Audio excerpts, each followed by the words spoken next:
All right, welcome back, sports fans. We are back for another episode of The Fan in the End. I'm your host, as always, Mr. Stephen Rochelle, and as per usual, the big man to my right, Mr. Ben Troupe. Ben, how are we feeling this morning? I am feeling a year older. I finally managed to get me some of my cake. As you can see, this is all that's left. This is my birthday cake, and this is all that's left. This is ridiculous. Think about Uh, this. I come in the house and I'm like, oh shoot. I did get a piece when we cut it. And then you know how like you kind of seeing, Steve, maybe you do this. Trying to see how big the piece. Oh, that's a nice size. Okay. And then people getting the new thing is people get a piece of cake and they get a piece of cake to go. What's going on, man? You getting a piece of cake, and then I'm out of town yesterday. So when I get back in town, the first thing I do is I look in the fridge. I go, God dang, my cake gone. Then my wife wake up this morning. She's like, "Oh, can I get a piece?" No. You already had a piece. So that's been my, this is what's left of a half a sheet or whatever. It's just ridiculous. Ben's birthday. Ben's birthday right out. For people who don't know, the first was what Labor was Day. Ben's another trip around the earth one more time, Yeah. around the sun, around the moon, and here we go. So they I think it is a new thing where we do we take one for the road because That's what we're it's gonna more. do. That's what we're gonna do, But Steve. it's more. We more do that so we don't want to eating the whole thing. No. That's what we're gonna do. From now on, if we get invited to somebody's birthday party, we're gonna get the little, they cut the little baby. I don't like when they cut everybody's piece the same. I said, I'm a fully grown man. You gonna give me the same piece you gave the little 3-year-old? No, we're not doing that. So what I'm gonna do, I'm gonna just wait on everything to calm down. And I'm gonna get the plastic wrap so they can see how big it is. And I'm gonna say, all right, man, our great birthday party. Like, dude, how big? I gotta go. I'm taking my piece to go as well. I got a piece for me and the missus, even though she won't get even a spoonful of this. It's gonna be all me. Ben's taking his birthday cake tax. I'm just saying, Ben's taking his birthday cake tax. Hey man, hey, we only get so many moments in this life. I want to know when I show up to the party. Yeah, that's right. I'm just waiting on the cut cake part. I ain't here for nothing else. All that pleasantries, yeah, go do that. Let's cut the cake so I can go, so we can get out of here. Well, let's start things off with things we didn't expect to see happen. Yes, because obviously we got to get right into that because there's just a couple layers to that. No one expected when we got off air last week that we'd be talking about Micah Parsons being a Green Bay Packer. So, and I think it's official. If you're a Cowboys fan, you can know if you really do love your team, y'all need to tell Jerry that he needs to get out of the front office.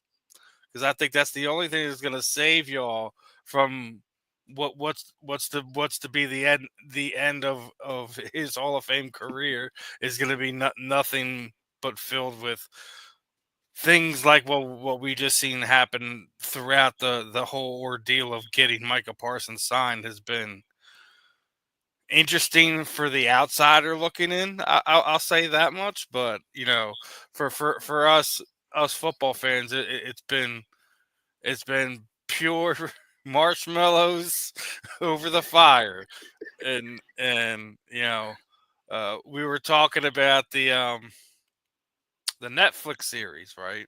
Mm-hmm. And he's just there was one of those comments he made that that they're just your reality TV at its finest, but I just think it's at its worst. It's and I've said it before. He is a Hall of Famer by right by what he built, but I I think it's a real thing if you're somebody in the Cowboys inner circle that Jerry's going to be more remembered for the last 30 years than he was for the first 15. This whole debacle happens because, let me just say this. I have no quarrels against billionaires. But this notion that a billionaire is smarter than everybody else, he or she, that is not true. Now, do they know how to make money? Do they know how to generate revenue? Yeah, they know how to generate bukus of it. But when they start doing things in real time for us to see, Steven, you start saying, wait a minute. So your best player, your best defensive player since DeMarcus Ware, because DeMarcus Ware, Hall of Famer, incredible player. Even DeMarcus Ware didn't have the numbers after year 4 that Michael Parsons has. He's the only player that has double-digit sacks the first 4 seasons. The only other player to do it, Reggie White. Have you ever heard of him? Oh, yeah. Former Eagle, and then he was a, Green Bay Packer. But the thing about this whole debacle is this is happening in real time. For everybody that thought that Jerry Jones cared about winning, this should show you he does not. This is the nail in the coffin. He does not care about winning. He cares about headlines. He cares about branding. He cares about marketing. He cares about publicity. He does not care about winning.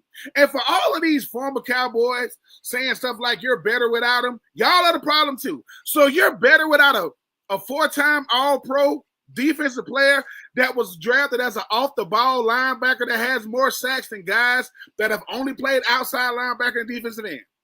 Oh, who said that? Oh, right. That's our boy Flip Flop. That was our boy Cam Newton that said that. I mean, and here's the thing. Let me show you how no one knows about what's going on with Jerry Jones. Mr. Cowboy himself, Michael Irvin, right? Yeah, here it is. I got it over here. You were talking about it. Here it is. This is Cam actually talking about the Packers aren't better than Detroit after the Micah Parsons trade. So not only do we have the snot rags that loves to support the Cowboys, we also have the former players that are sitting there saying, Green Bay, I don't know how you sit there say they're not the favorite for the division right now. I'm trying to if Jordan Love stays healthy for the entire season, doesn't miss games, they're not off. They're a real threat. You can't take anything away from a team that was already a mid-tier playoff team. You put somebody like that on their defense. Who's the identity of the Packers defense right now? Can anyone tell me? I think it's Micah Parsons right now, but yep. Can anyone tell me who it was before that? Because I guarantee they couldn't. Maybe Jair Alexander, and he's a Raven. That's where I was going with this. He was a backline guy. You know what I mean? I don't. Once again, let me. Okay, Cam, you're doing it again. When you say things like they're no better than Detroit, Detroit that won the division. You talking about that Detroit? You talking about? We're not talking about the Matthew Stafford Detroit Lions anymore. We talking about a Detroit Lions team that most teams, NFC or AFC, do not want to play them. They will embarrass you. They don't want to play them. The Detroit Lions did an inter-squad scrimmage with Miami during the offseason.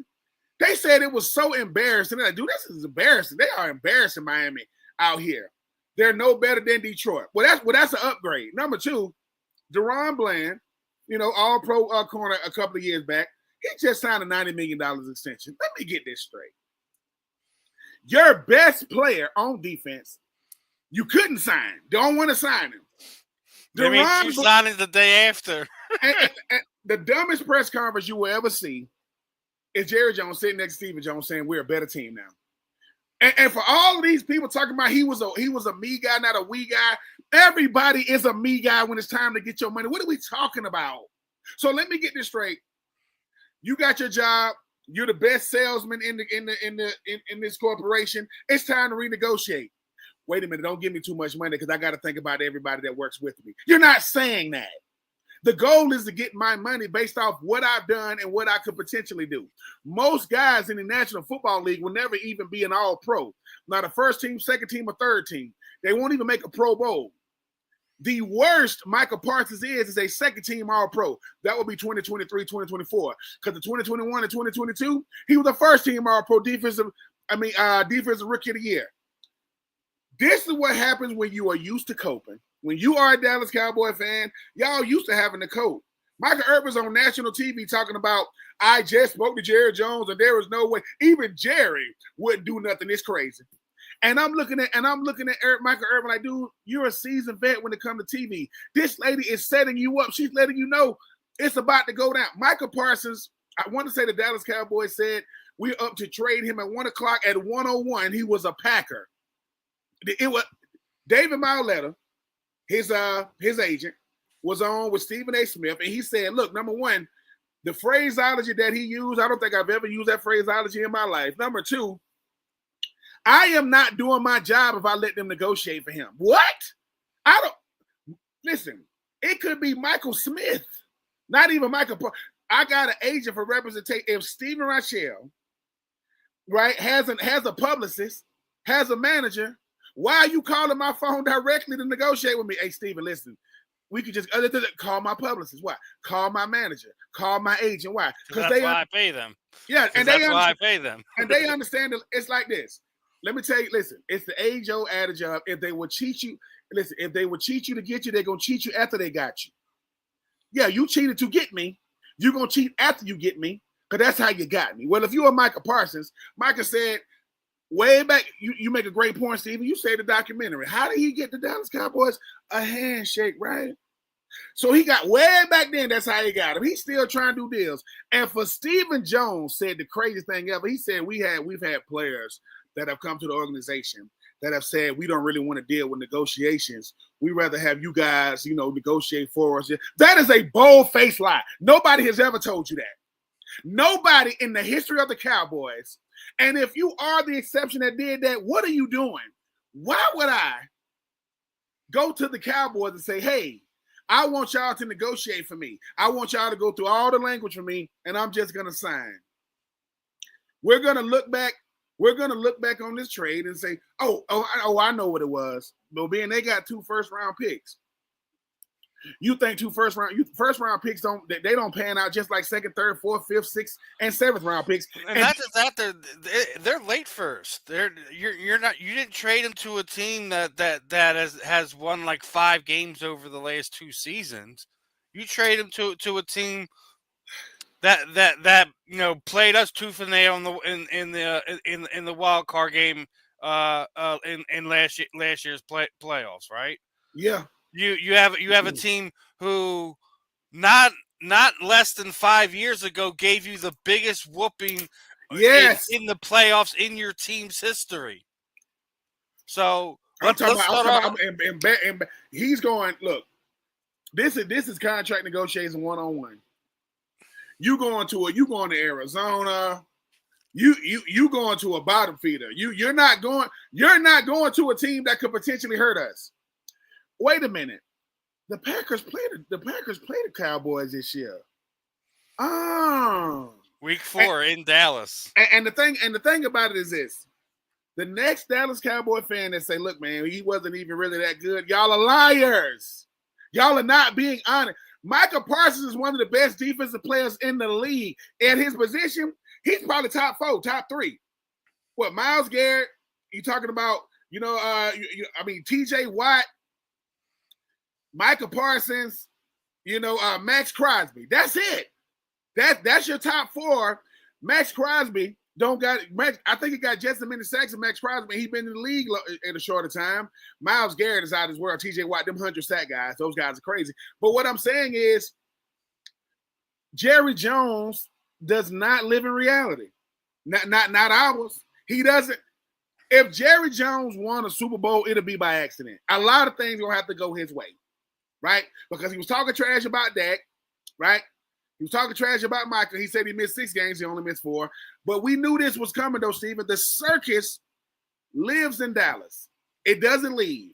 And sometimes we forget it's a circus. If Shamar Stewart said, first-round pick out of Texas A&M, Cincinnati said that the Cincinnati Bengals care about winning arguments, not negotiations, right? The Dallas Cowboys, they just care about publicity. They care about perception, and nothing else is gonna say, because the only way you trade Michael Parsons is for a Michael Parsons. I would trade him for a guy like that, and it ain't many guys like that. They say they got 2 first-round picks and Dak. I heard what you said about Mike is a good player, but the guy we got for him, he's a man. I don't even know what that means. The guy you got for Michael Parsons. He's 30+ years old. I think he's been to 1 Pro Bowl, right? Look, and ain't no disrespect to him. We already know they needed help up front because the kid they drafted a few years ago ain't who they thought he was. What was it, Maxie Smith or whatever his name is? I mean, yeah, and like I said, I knew this situation was over when you got that picture of Michael Parsons in the preseason sitting on one of the trainers' tables. He's laid out. And when Michael Parsons said, number one, he said, I don't want to be in Dallas anymore. This is early in the offseason in training camp.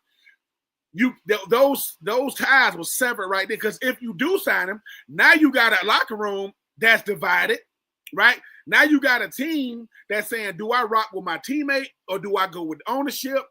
It was crazy, and this is what happens when Brian Schottenheimer is the head coach.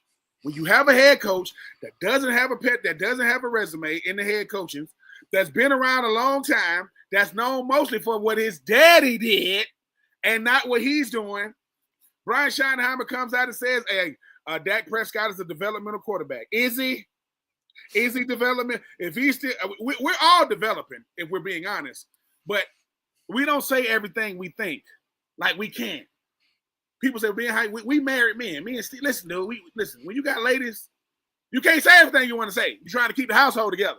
Well, sometimes you go, you know what, sweetie, you right. You right. Oh, I'm right, huh? Mm-hmm. Yep. Because I want to just keep the household. Listen, so I can sleep in my bed tonight. I'm just gonna say you right. And I'm gonna go take a long walk, and I'm gonna go talk. I'm gonna go talk to God and the animals. I'm gonna just walk around the neighborhood, and when I come back, I'm good. You want me to come with you? Absolutely not. Nope. Just want to have a little peaceful walk. Because if you woke up a Dallas Cowboy fan and you saw that Michael Parsons was traded, you thought this is April 1st. This is April. It's not. It's not. This is the reality of being a Cowboys fan. Because from Tony Romo to Dak Prescott to Ezekiel Elliott to Dez Bryant to DeMarcus Ware, and the list goes on to Terrell Owens, y'all had plenty of players, no results. Why, Jerry Jones? And you said it, Steven, as long as Jerry Jones is the owner, general manager, lines crew, he's over trash, he's over concession. He want to touch everything. And guess what? If you're a Cowboys fan, once again, you don't live in reality. You think, oh, Jerry Jones is the greatest. Remember when Michael Parsons said that Jerry Jones was the best general manager in football? What you think he's saying now? I'm telling y'all, this stuff did not age well. And for people saying maybe this can have the same effect that Herschel Walker did, it won't. You ain't finna get no Troy Aikman. Troy Aikman is not Dak Prescott. Let's remember how bad those Minnesota Vikings teams were. Let's note that, because even if they do some things to trade to go get somebody to maybe get a team that has an aging veteran superstar that they might want to part with, that could potentially make a difference for Dallas, they're not going to. No one's going to want a late first round draft pick. Nope. They're not going to want anything.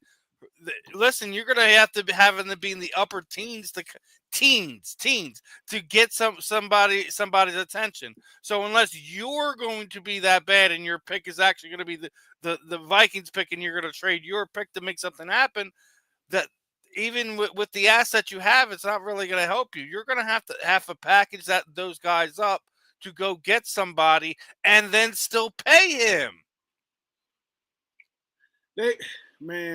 These things, it don't got to be this difficult. It do not got to be this difficult. But listen, just to show y'all what I mean, right? In 2024, this is how good the NFL is. In 2024, the first team All-Pros in the National Football League for D tackle was Cam Hayward and Chris Jones. And most people don't consider neither one of them better than Jalen Carter. That's how good the NFL is. Jalen Carter is the premier interior D lineman, right?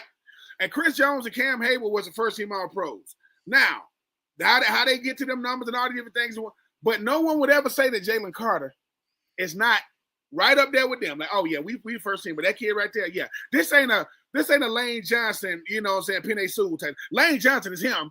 Lane Johnson is just older. When it comes to Michael Parsons, he's in his prime.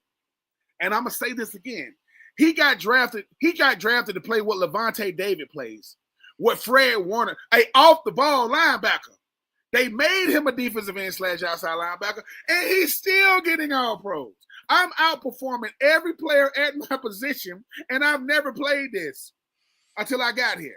So once again, when people saying he ain't good at stopping the run, do people worry about how Max Crosby stopped the run? What about Myles Garrett? Okay. So now they worry about can he get to the quarterback, right? Max and Myles Garrett and TJ Watt. Now, can they stop the run? Yeah. But that's when you know you lost the argument. Well, he ain't that good at the run. No, the defense ain't that good. The entire Dallas defense is not good at stopping the run. Because it goes back to that Green Bay Packers game in the playoffs. What did they do? They ran it. And on 4th and about 17, Dak Prescott, for the game, to extend the game, Dak Prescott, he scrambled for about 13 yards. And come on, we got the clock. And why is everybody coming on the field? Because the game's over, Dak. That was 4th down.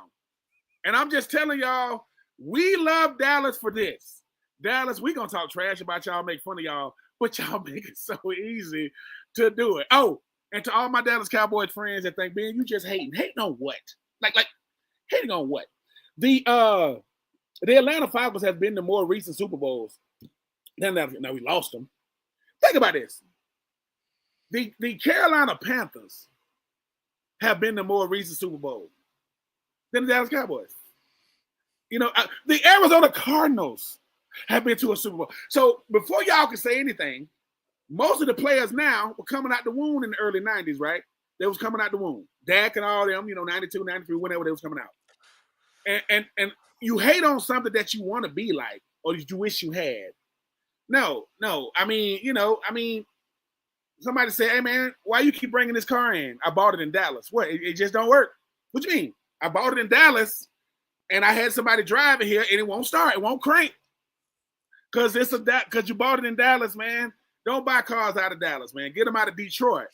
Because didn't Cam just say, Micah, they only as good as Detroit? If that was supposed to be an insult, no, that's a compliment. Because Detroit is the class of the NFC North right now. But when they got Micah, everybody in the NFC North said, what the? They got who? They got Micah Parsons. Wow. I think I just bought, in my opinion, when I'm looking at the North, I just bought the Chicago Bears and Caleb Williams an extra season. Yeah, it might. Because it's like, listen, Detroit. Listen, we know Detroit's gonna be a playoff team. There's no question now the Packers are going to have at least 10 wins in that division or not. The Packers are either going to win that division or they're going to be a wild card. And the one thing you have to do in the playoffs is you got to bring a defense and you got to bring a run game. And Josh Jacobs can do both. He can run that thing. They just added Matt Golden, first round pick guy over the top. And you add if Michael Parsons can help any defense in any era, in the early 2000s, early 90s, because what he does, he is a offensive game plan wrecker. He will wreck everything you're doing. And like I said, Dallas, listen, Jerry Jones did this to you. Jerry Jones is Freddy Krueger. He is the new nightmare. He is killing y'all, and he's doing it. And y'all keep on. Every time you try to make excuse for a billionaire, I question that. Like, for what? For what? Yes, they're the highest. They worth the most out of all professional teams. And somebody's gonna have to buy Dallas one day. Whoever that person is, sir, ma'am, whoever you are, may God bless you. Because until you buy it, they ain't gonna win nothing. They used to not winning now. Let me get it. They used to not winning. But this is when you start, Deron Land gets $90 million. Michael Parsons gets nothing. He gets traded. Sounds like a winning recipe to me. Deron Bland, for those you don't know, he was the first team All-Pro in 2023. How many Pro Bowls had he had before and after? None. That's his only year. First team All-Pro. But your 4-time All-Pro player. He go. Yeah. The venom is spewing for Dallas. It's going to continue to spew. I feel sorry for Cowboys fans and guys like Scooter McGruger. He's I don't know if you've seen this. You know, Scooter's a Florida fan. That's what I was about to say. He said he's not watching the Cowboys this season, and go Gators. Oh, listen. Scooter's like, look, Scooter is the guy. Listen, Scooter is the guy that does like how the fans be reacting. He'll usually say the Dallas Cowboys are going to win the Super Bowl, or the Florida Gators are going to win the national championship. When he saw that, he was like, "Yes, I'm not doing this. I'm not doing this." Let's see. Hold on. Yeah, he basically checked out on it. So, but I do want to get your thoughts on a few things, because some good news did come out of cut week, right? You see the stats on the kid Coop here in Philly. No. So basically, 0-star recruit, went to Tarleton State. I think his last year he had 4,500 yards receiving. He ranked second in all of college football. No combine invite, no Senior Bowl, just an undrafted rookie. Now is in the bet one of the best wide receiver rooms in the National Football League. Tanner McKee had him looking pretty good. Everyone was sitting there saying that he was someone you're gonna have to pay attention to, and you get an undrafted free agent making one of the best wide receiver rooms, one of the best, arguably the best teams in the NFL. It's got to be turning some heads, and you got to think about some of the guys that some of the moves that were just made. You still have Dotson on the team. You bring in a John Ritchie. You already have Devontae Smith, AJ Brown, and then you're adding this kid Cooper, who looked really good the first two Yep. preseason games. Obviously, they're preseason games, but that was his audition. I think he was like he had had a touchdown, had some nice catches. They got. Yeah, I think he's going to be wearing 80 because he was wearing 41 all preseason. AJ Brown was teasing him about that, but we talk about it. Some guys get their heart broken, but then there's guys like this kid, man. Who winds up winning over a coach and winds up making his job. And then you get this, right? So we know this happens all the time in the NFL. You go through your cuts, you draft a guy. Then you start having to making cuts to make that 53 man, and someone falls through the cracks, right? So we upset the Rams nation because there's an unwritten rule that you don't claim waived or injured players as a courtesy to the original team. No, you don't. There is no unwritten rule. It's really simple. If you value him, you will hit him with the injured reserve tag or the pup tag to keep him in the fold for as a part of your 53 man roster. So the Eagles steal one from the Rams. We get for Willie Lampkin, as the Ram fan stated here, we broke tradition. I don't know what tradition he's talking about, but Lampkin was the highest graded rookie offensive lineman in preseason according to PPF, and obviously, already on injured reserve, gonna be missing a few games. Being that we've already got rid of Kenyon Green, we've already seen some guys cut there. You surprised to see Howie make a move like this, or is this just par for the course for Howie? It is par for the course. Let me tell you something. This notion of that's like people that get mad at baseball when people bat flip or people stare or hear the stares down the pitcher. Man, we don't do that. Yes, we do. I don't know what we do, but Howie Roseman said, "I am here to make sure that I am letting people know the reason why y'all ain't winning because y'all respecting rules that don't matter. Y'all respecting rules that ain't real. And the goal is to make sure you already reloaded. I don't reload after something. I'm already ready. Hey, man, what are you doing, Howard? Showing people why this team is always going to be in a position. When he comes off IR, he's going to be ready. I know what the scout report is on this young man. He's just dealing with injuries. Well, when he comes off injury, now he's in a winning organization that's only trending upward. And even going back to the wideout, to your free agent wideout. The thing about because you add him with John Mechie and Dyson, Devonta Smith, and you talk about agent. What makes the Eagles is, dude, the way Howard Roseman said, man, I got foresight. But hindsight is 2020. I got foresight. I can see down the road. I can see what's coming. A lot of these guys can only see what's right in front of them. That's why they don't win much. Dallas. They don't. Dallas ain't got hindsight, foresight, insight, no sight, none. I don't know what's going on. But I think that what Howie is always doing is letting the Eagles organization know, I got us. I am always working. I'm always making sure. Because here you go, the Rams. You said that you don't claim as your players. Well, why not? He's not going. I can claim him. He's not going to be on the active roster right now, but when he's ready, because Howie says it's not a matter of if in the NFL, it's when. When somebody gets injured, I want to make sure that who I plug in is not only good enough to keep the train on the track. You don't miss them. That's good football. Not, I mean, we're gonna have a glaring hole. Like you don't go into the season. What if this guy gets hurt? Like, what do you mean? Like, what if Devonta Smith goes on? Go get John Mechie. What you mean? He's available. We just got him. Why? Because Christian Kirk kind of X's him out because they both kind of playing the slot, and they don't really want to pay John Mechie, so we'll get him. Well, why would you? Because we got Dotson.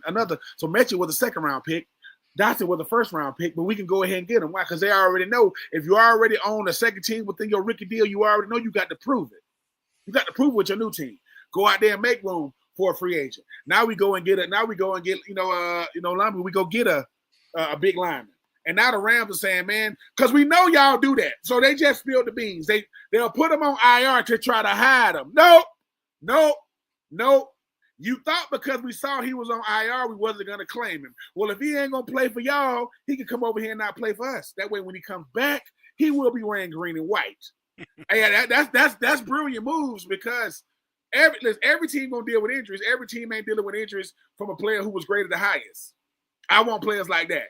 So sorry, Sean McVay and company. Just imagine Sean McVay company. Hey man, what happened? Oh, he gone, man. What you mean? He going to Philly? What the? He's hurt. He is hurt, and they got him off. That's what I say. Like, yo, if you it doesn't matter if he was hurt or not. You should have just put him on IR. You act like you can't hide him on IR. Then figure out who's going to get cut when the time comes. If you really valued him, you'd just put him on IR. Yeah, Howie is a student of the game. It's almost embarrassing because he's exposing some of these other GMs. He's exposing the fact that a lot of these GMs, they feel comfortable just making regular decisions. Nah, dude, we ain't doing that. We over here trying to make sure that when it comes to the Eagles, ain't nobody gonna be messing with them. Not for the time being. And once again, the Eagles have developed this mentality of when no one says we can't be beat. We saying you got to prove it on game day. You got to prove it on game day, and you better hope we don't see you later. Because if you do beat us in the regular season and we see you again in the postseason, hey, man, they keep receipts. So it's one of those things where Philly is a bully, but they bring out the best in the people that fight back, but they forget, hey, man, bully's going to still punch you back. So just when you go, hey, man, I fought my bully today. You talking about that guy that's coming down the hall? He's coming down the hall right now? Yeah, and he's looking right at you. Oh, God. Well, when I fought him one-on-one. Nah, well, now you got to fight him in public. It's a little different in public. It's a little different. But no, shout out to Howie Roseman. Howie Roseman lets other GMs know y'all ain't doing it like me. Like every time y'all think, Mechie, calm down. Oh, now we go and get a lineman. Now we get a free agent receiver. Because they really mad about that free agent receiver. Because other teams wanted him.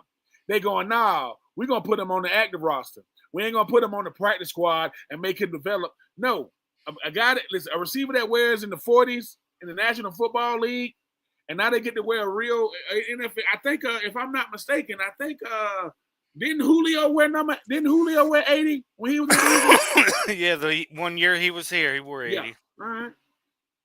That man's in green and white, man. He if you can't learn from Devonta Smith, if you can't learn from AJ Brown, if you can't get shown the ropes by Dotson, if you can't learn from Mechie, you in the wrong room. So once again, we've done it again, NFL. Had one thing to do, and that was to just make sure that the Eagles don't get all this firepower. Couldn't do it. So here we go again. Yeah, and obviously the other surprising thing is, was Did you see the numbers for the jersey sales? No, Just yo, Shador did it again, dude. 250 million in jersey sales, $14 million So commission. he his cut of jersey sales from draft day till now is $14 million. I'm gonna say this about Shador, and I hope everybody can rock with me. Everybody wants so bad for Shador to look mediocre, right? He's a good player. When's the last time a former Super Bowl MVP, Kenny Pickett, gets traded? Twice now. He done got traded twice now. Joe Flacco, because of his experience, gets to be the starter. The guy who was drafted third in the third round is not even talked about. And the guy who was literally asked to go out there with guys that wasn't going to make the team is polarizing. Shador Sanders put the owner of the Browns in a very, very weird predicament because he said if it were up to me, I wouldn't have drafted him. That's dumb. That's dumb to say that. That's just dumb to come out there and say, but it wasn't up to me. I trust my GM, Haslam, and my president. Well, yeah, your goal is to trust the GM to pick them. But here's the thing, though. Why do we keep saying everything we think? Like, you said that out loud. If it were up to me. Like, it was a good thing, too. Yeah, like thank God it ain't up to you. Like, sit in the background. Oh, I know what he's saying. Most owners only get interviewed after Super Bowl wins, where he said, I'll never talk. Y'all will never hear from me. So let me just say something right now. But when you finally open up your mouth and the reporter's like, wait a minute, what do you mean you wouldn't have picked me? Well, we wouldn't have. Yeah, you the same owner that was getting like the Johnny Manziels, and yeah. You the same owner that gave Deshaun Watson $250 million. Yeah. You have no problem with that. So Deshaun Watson was out of football for almost 2 years. You gave him a $250 million, $230 million fully guaranteed. Yeah. And then he's been gone for almost another 2 years. Yeah, and then you go out and you sign Tyler Huntley. Wait, if I'm not mistaken, I think Cleveland Browns have signed another quarterback. They've signed like another. I would say this about Shador. All Shador was an incredible player that made us watch Jackson State and Colorado. Because Colorado just had a game week 1 in college football against Georgia Tech. Didn't go well. Don't think that he's not a culture shifter. And you want me to shift cultures, but you don't want me to say it out loud. Well, if anybody needs a culture shift, a lifestyle shift, it's the Browns. Because it ain't much going on. But $250 million in jerseys. And he pockets $14 million of that. Remember, everyone was sitting there saying, "What's he gonna do now?" He made about $7 million. Just playing football for Colorado last year. What's he gonna do now? Listen, regardless of what people may think of him or perceive of him, whatever. Like, listen, he's good to move the needle. You could say a lot of things about him. Do I think he's this polished quarterback that could start for any team in the NFL right now? No, I do not. I thought he would have been better suited to back up Geno Smith this season in Las Vegas. I thought that would have been a match made in heaven if I'm Shador Sanders. I don't have the pressure to start. I can learn. I can pick Tom Brady's head, but that's not what happened to him. He got dealt this hand in Cleveland, and we may not like it yet, but as far as the star aspect of it, he is a star, even though he is not proven to be a star on the field right now. If that makes any sense to anyone. Well, it does. He is a star right now, regardless if it's just the name, likeness, how he a lot of people get the Shador Sanders thing, and it's not just the people in his crew in his corner. Outside of his bubble, we get what we can see with our two eyes why everyone likes to see this kid play, win, lose, or draw. So at the end of the day, I'm not surprised by this. I'm glad that he's getting his residuals.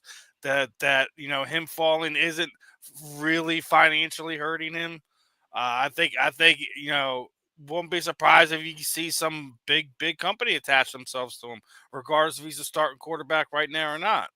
Um, I'm going to be interested to see how it plays out there in Cleveland, because you literally have a superstar waiting in the mist, and just you're waiting for him to mature into that role, whatever that looks like. I don't know if Kevin Stefanski is the guy. I don't know if the Cleveland Browns are the guy.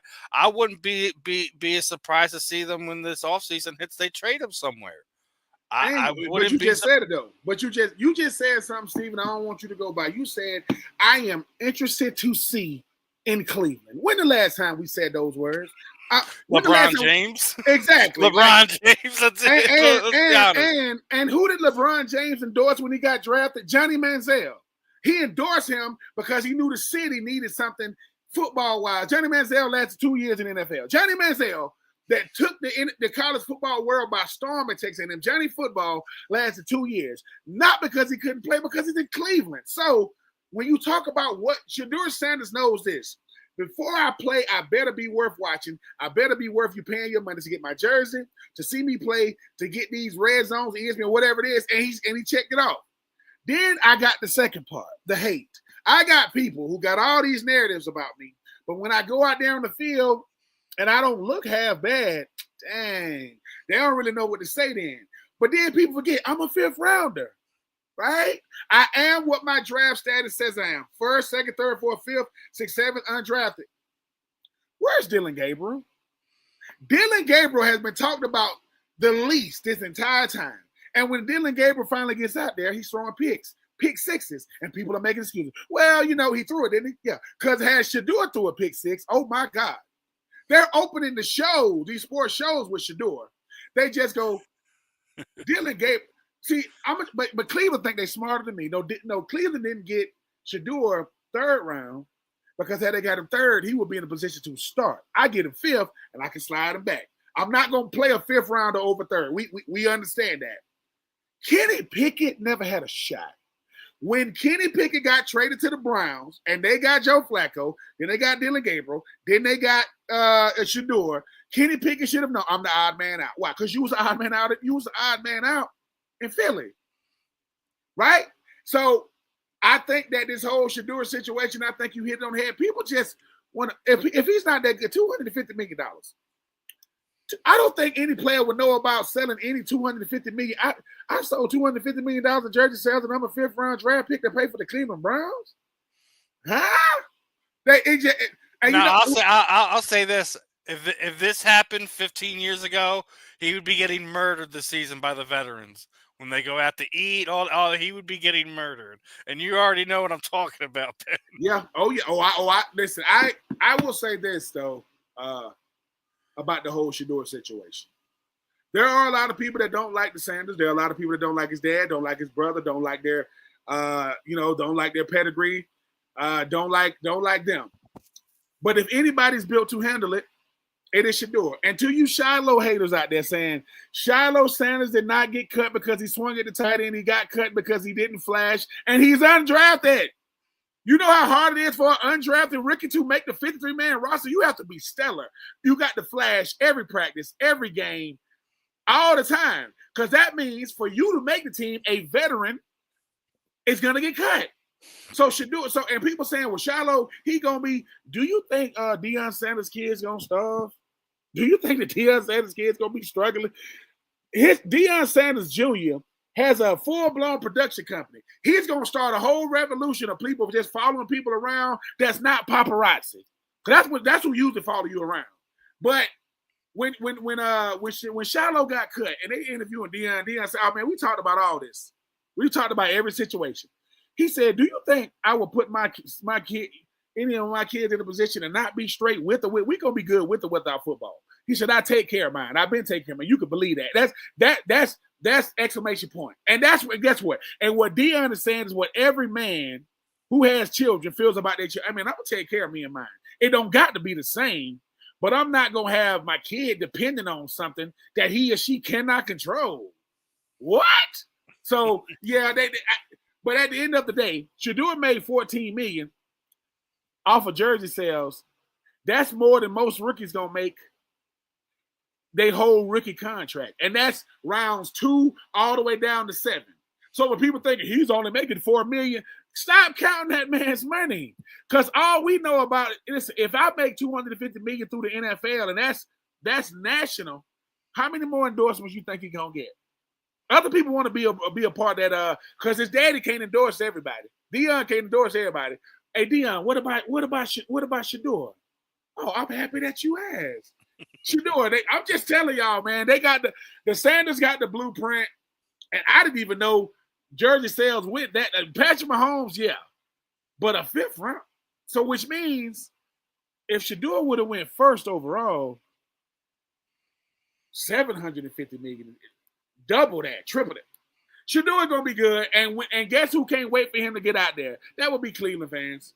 Cleveland can't wait for him to get. Sorry, Joe Flacco. Sorry, Dylan Gabriel. It's gonna be Shador. But once again, Steven just said it. I am interested to see in Cleveland. We haven't said that since 2003. That's when LeBron got drafted in 2003. That's how long it's been since. And guess who jersey sales flew off the shelf in 2003? LeBron. Who flew off in 2025? Shador. I'm just telling you. I can't wait for. And for those who thinking, LeBron James is a Dallas Cowboy fan. I have seen him. So when Shador started playing and he come out there with his Cleveland Brown jersey, that is fake. That is fake, fake, fake. He is a Dallas Cowboys fan, and I don't get the mystique of Dallas. I've never got it, and I was a big fan of Mike Irvin, a big fan of Emmitt Smith and Troy Aikman, the triplets. The only triplets coming out of Dallas is coming out of some lady's stomach who's pregnant. That's it.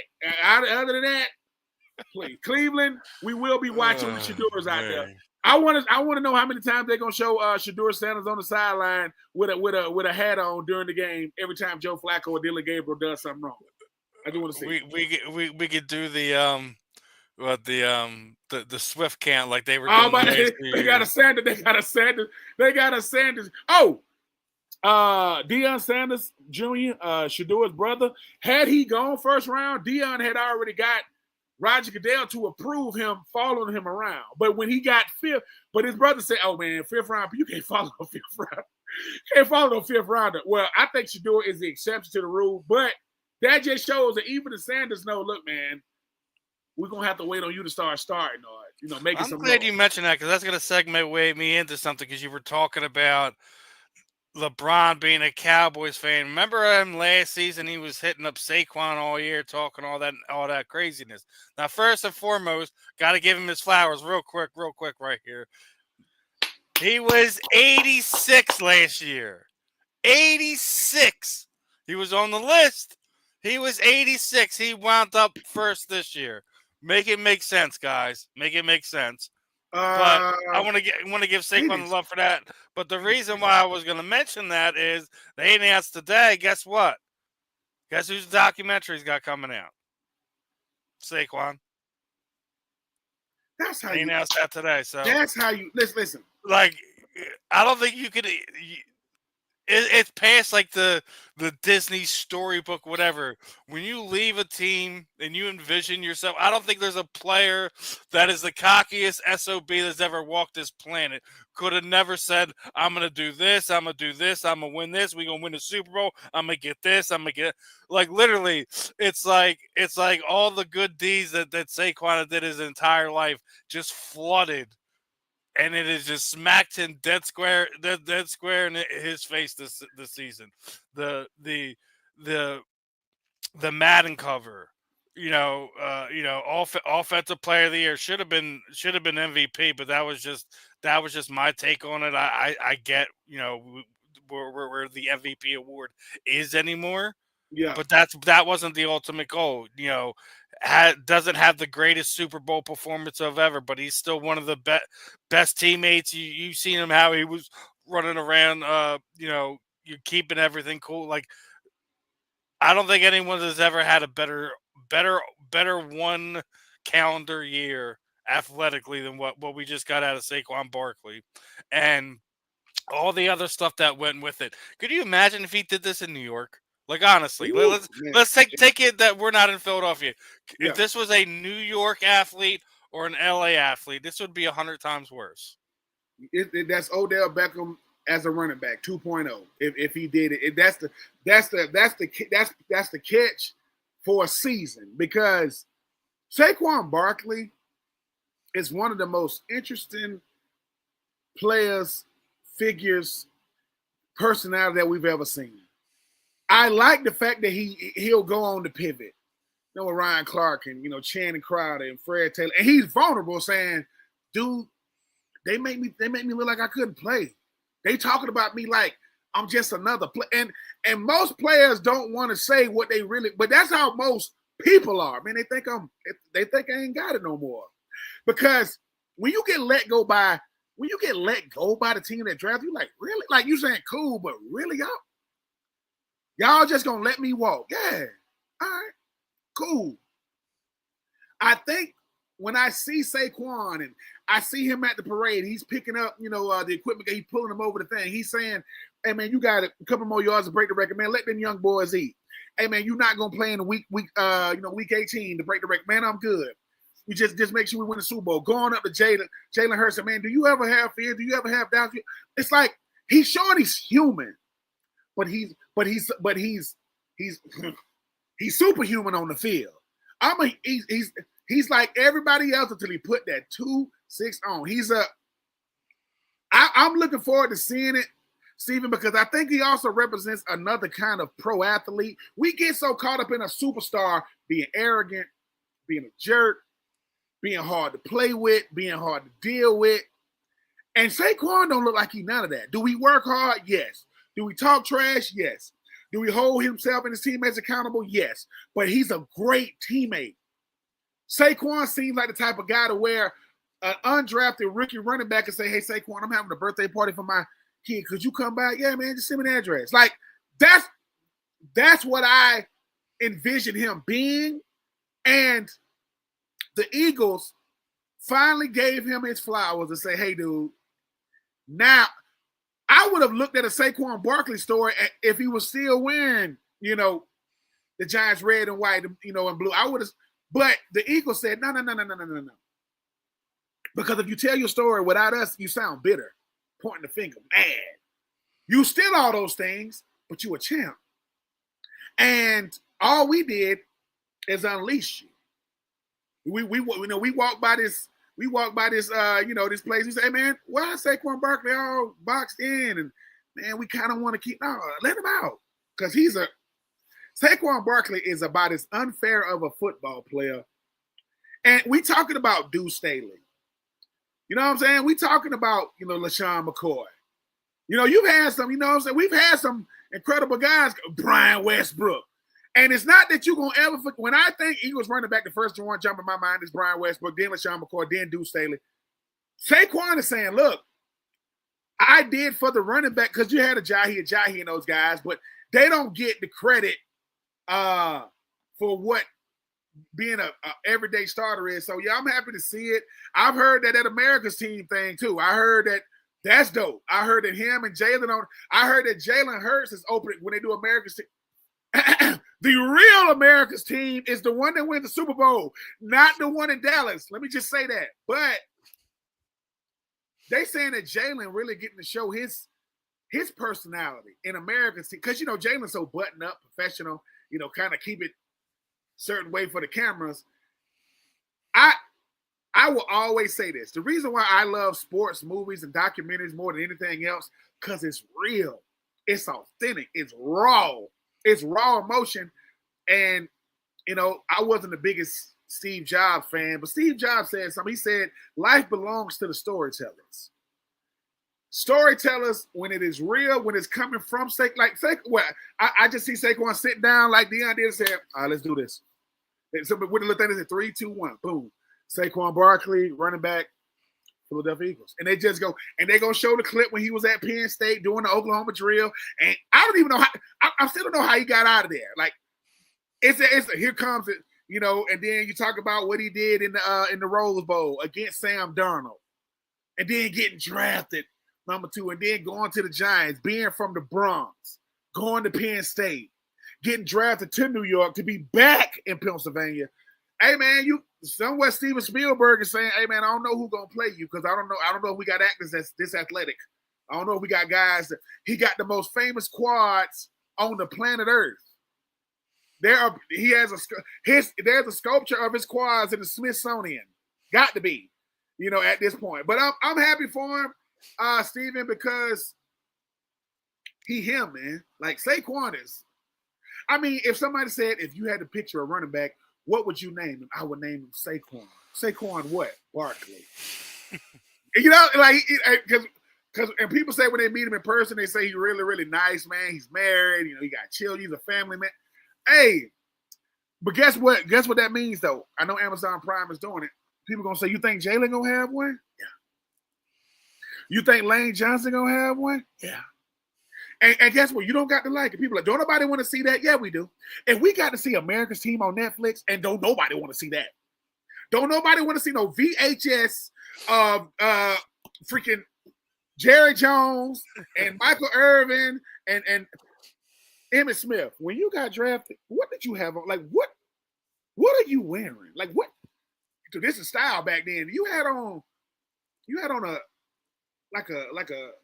some shorts and a vest combo. Anyway, I'm just saying. No, shout out to Saquon. I'm looking forward to seeing it. And listen, if you are a media company out there and you listen to the Fan in the End, I just want one of my dreams is to quote learn how to film documentaries. If you show me how to film it and do it, I can do it. Because I believe that everybody's story is worth being told, whether you are famous or not. So when I get to do I'm gonna get to do a documentary on a guy like, I don't know, guy like Stephen Rychel. Why? Why is it important? Because people think you got to be famous or well known or the great notoriety. Not saying Stephen isn't, but people know. No, going into the life, and I call it the Fan in the End. Philadelphia Eagles fan. Why you an Eagles fan? Why you love the Eagles? You be like, let me tell you why not to love the Eagles. What? He be like, no. What is Steven's nightmare? Waking up a Dallas Cowboy fan. Oh, he's in a nightmare. He's got Dallas Cowboy sheets. He got Dallas Cowboy wallpaper. He got a Dallas Cowboy mug. He's like, Ma. Sad part, that nightmare could actually become a reality one day because the other half's a Cowboys fan. Oh my God! She's a traditionalist Cowboys fan. That's the team that was popular when she found out about football. Yeah, but once she realized what real football is, she hasn't really watched football, and I don't know how long. I made her watch the playoffs last year. She's fallen asleep as the Eagles were winning the the NFC Championship game. So, I mean, but yeah, that nightmare could be a reality one day. You never know. But it's like we all have fun with it, brother. You know what I mean? Course. Okay. Well, yes, I'm a Falcons fan. I definitely my wife is a Saints fan. And she was a Falcons fan, and then she became a Saints fan. And that's a my weird wife. transition. My wife became a Saints fan after Hurricane Katrina. And everything that happened down there, and they were in the Superdome, and then they play the Falcons, and they blocked the punt, and they go on to win the Super Bowl, and all that. So look, you like who you like, but that's what happens, people, when it comes to our spouses. That's how they do us. My wife could have been a fan of anybody. She could have been a Dallas Cowboy fan. Nope, want to be the Saints. Steven Lady could have been. Like I said, that's an odd switch up. That's I'll give you that one. It's definitely an odd switch up. Yeah, you're gonna have to ask her about that one day.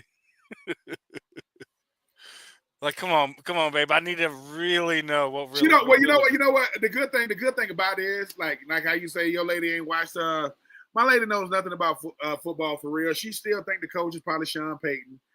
She don't know who the quarterback is. She knows who Alvin Kamara is. If I ask her who the receivers are, she'll say like Michael Thomas, Colston. I'll go, who? You know what I'm saying? So she don't. That's a good thing about it. She'll say, what's the guy? She'll say his spirit animal it's like a. I said, you talking about the Honey Badger, Tyrann Mathieu? Like, yeah, he's retired. So yeah, he's gone. He's out there. So, gonna get into some what the hell media company type of stuff, and then we have to talk about the Mekhi Becton situation he done got himself into.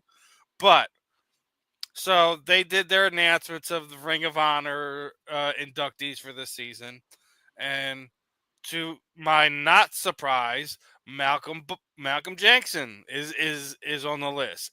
Then we get this Edge of Philly sports knucklehead, right? This guy should not be in Eagles Hall of Fame. Should not be inducted into the Eagles Hall of Fame.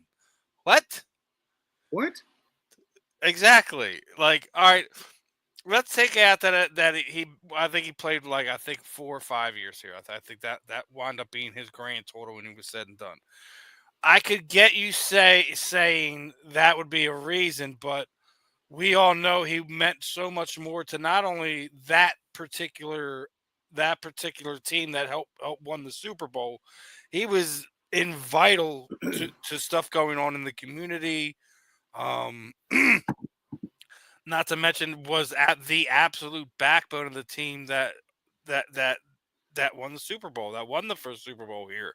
Regardless if he has, the Brian Dawkins stats, the interceptions, turnovers, fumbles. I get that like he didn't do a whole lot in that era, but he was the absolute leader of that team, and what he did off of the field, I think, is just important when we're inducting honorary ring members into the Hall of Fame. I don't think it necessarily we hold our team to these standards that the Hall of Fame does. Whatever made him special to our organization, to our fans, I think is the only thing that really matters. How many years they played. To sit there and say Malcolm Jenkins isn't on any Ring of Honor that he played for, regardless if it's the Saints or whatever. I think when we talk about him as a man and his contributions through football, what he has done, he should be on any Ring of Honor. The Eagles, whoever. It's one of these things where I don't know if it's just Edge of Philly Sports was just getting on one of these things, maybe they didn't really care for him, his political views or things of that nature. I don't think he injected too much of his political views onto the Philadelphia Eagles fan base to sit there and say that was a reason. But all I know is Malcolm Jenkins was an invaluable leader to the 2017 Super Bowl run. Almost, got us back to winning another one. I still believe that they should have won in 19 if it wasn't for the drop in New Orleans. But, that being said, but to sit there and say Malcolm Jenkins isn't on the Eagles Ring of Honor for any reason is absolutely ridiculous. What do you say, Ben? Chauncey Gardner-Johnson was on the pivot. That's when he was doing his apology tour. The ring ceremony was getting ready to come up, and he was on there talking about how, man, he really, really wishes he wouldn't have said what he said about those guys. He has nothing but respect for those guys. They asked him about a guy who showed him how to do it. He said, Malcolm Jenkins. He said, Malcolm Jenkins showed me how to do it, man. He said, this dude, from taking care of your body to, watching film, to how you practice, to how you to bring the practice field to the game field. How do I make sure that I'm great on the back end, not good on the back end? What I remember about Malcolm Jenkins for the Eagles is what I remember about Malcolm Jenkins for the Saints. He was everywhere. This dude was everywhere. Brandon Cooks, who originally got drafted by the Saints, he remember Malcolm Jenkins. I don't think he'll ever forget him. I mean, Brandon Cooks, listen, when coaches tell you get north to south, stop doing all that dancing, out of there. Done. So I think There's our boy. I would say this: if Malcolm Jenkins is not a top 5 safety or in the Hall of Fame for the Eagles, who is? We know not named Brian Dawkins. Who is? Malcolm Jenkins shored up that back end in a way that why you think Chauncey Gardner-Johnson was allowed to do all those things, and I know it's a total different defense now, But Malcolm Jenkins originally got drafted as a corner. He won the Jim Thorpe Award. I think he was a consensus All American. Was like a three-time first team All Big Ten. He did it all at Ohio State. To go from corner to safety and to not drop off, he was a beast back there in the safety position, and he was very, very, very physical. But he was a for sure tackler. He was a leader. He was a great teammate, and he was a great player. Sometimes these sports writers show their bias, show their hatred, show their animosity, and show their lack of respect for the players that did it at the highest level for a long. It's not easy. Any safety that walks through the halls of Lincoln Financial to play for the Eagles, they're gonna get compared to Brian Dawkins, which is not fair to any safety, by the way. I don't care who the safety is. And Malcolm Jenkins, yes, did Malcolm Jenkins use his voice away from football? Yes. But did it affect the way he played? No. It did not affect what he did. And Malcolm Jenkins knew, while I have this name and his voice and his title and this platform, I got to use it because that's going to go down as I get older, depending on what I do. But every team he played on the NFL, what did he do? Won Super Duper Bowls. Won one over there with the Saints. Won one over there with the Eagles, right? And I think going back to who he is as a player, he's highly respected. When a player goes into the Hall of Fame for any team, college, high school, pro, ask his teammates who he was. Ask how good of a player, person, right, in the community he was. That's what you're supposed to do, right? I'm supposed to be a great teammate first, a great player second, great to work with, and in my community. You do not get to control how I'm in my community. Everybody don't got the same passions. And just because we don't agree with each other almost about anything. He said, I'm not trying to make it about what I do politically, but where I'm from is where I'm from. And just because I went from a have-not to a have-got, I don't forget the people who are still a part of the have-nots. I don't forget the people who I'm utilizing my voice and I'm willing to take the punches that come with it. But guess what he did on the field? Malcolm Jenkins was a less, because Brian Dawkins, the way he played football, he just didn't care about his body. He would throw his body around. Malcolm would hit you, but he was more calculated. Because Malcolm, like, look, man, if I throw my body around, I'm not going to play in many games. I'm going to be on the sideline clapping my hand like, good job, fella. He played the game the right way. And what's up, Lou? What up? And, What up? anybody that got something to say about Malcolm Jenkins going into the Eagles Hall of Fame, you didn't watch him that much, or you're a Michigan fan that don't like Ohio State Buckeyes. I don't know. I really don't get it. Malcolm Jenkins was about as Brian Dawkins is the catalyst for safeties and safety play with the Eagles in the NFC, whatever. Malcolm Jenkins, there are people that came to the stadium that said there was this guy that wore number 20, and he was the truth. His name was Brian Dawkins. Malcolm Jenkins comes and says, okay, that ain't Brian Dawkins, but I can see the lineage that he's coming behind. I can see what he tried. Because like I said, man, Malcolm Jenkins was him. He played a long time, and when he was losing a step a little bit, they brought him down in the box a little bit more. He wasn't covering like he used to, covering more the slot than back deep. But congratulations to him, because while everybody would love to win Super Bowls, when you are part of a team's Hall of Fame, dude, that's forever. That's Eagles Hall of Fame, dude. That's what are your thoughts on this one, Lou? Obviously, Malcolm's is going to be inducted in the Eagles Hall of Fame here. Apparently, media in the area, Edge of Philly Sports, says that he doesn't feel that Malcolm Jenkins should be in the Eagles Ring of Honor. Edge of Philly Sports. I don't know. I don't have a problem with Malcolm Jenkins being in the Eagles Ring of Honor. I got who You catching me off guard with this question because I've got to take a look at who's in there and who's not. It's not that he's not a worthy player. I caught the back end of what Ben just said. What's up, Ben? Um, What's up, Lou? uh, Malcolm did a lot for Philly and won a Super Bowl. I Yeah, mean, I come know. on. And My that's whole kind thing of is, my whole question is, who's not in there right now compared to like Malcolm's in there now? Who's not in there? Who are they saying should be in there over him?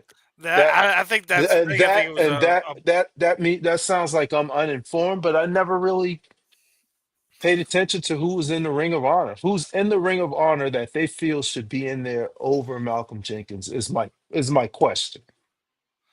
see my thing is like regardless, like what I was saying when first pulled the graphic up where the guy was, basically making his thing. He doesn't feel like he should be it.